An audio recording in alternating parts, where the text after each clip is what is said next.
a Covid, ela teve um impacto econômico imenso, imenso na população, que é para muitas famílias, os idosos, eles são a única fonte de renda estável. Só quem falou disso foi o Otto, né? Durante a CPI da Covid. E isso foi uma coisa que meio que passou batido. Passou batido, porque a gente tem um discurso moral da tragédia e tal. E assim, mas isso, desse auxílio às famílias, muitas das famílias que hoje estão vivendo situação de insegurança alimentar e de fome, são que estão famílias que tiveram uma relação direta, porque perderam a sua maior fonte de renda. Uma maior fonte de renda. Às vezes, por exemplo, cara, a gente conhece muito.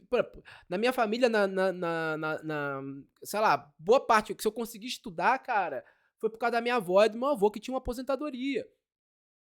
Sabe? Minha mãe, meu pai, obviamente, ralaram pra caralho pra que eu fizesse, mas quem dava uma estabilidade ali na situação da família inteira era minha avó e meu avô.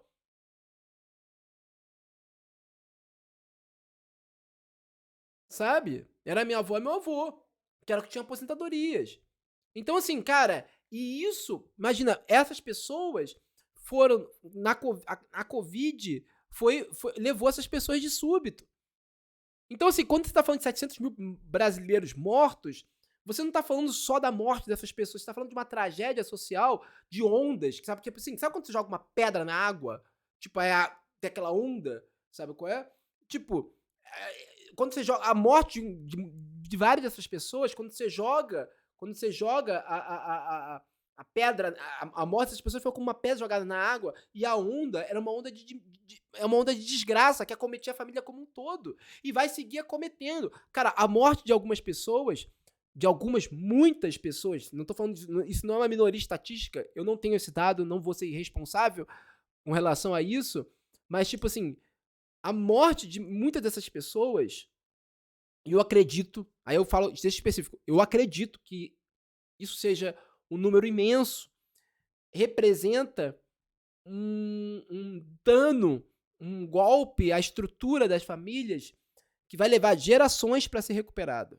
Gerações.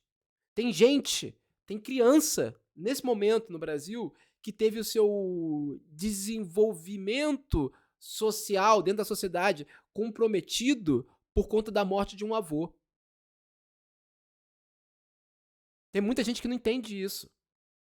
Tem muita gente que não entende isso.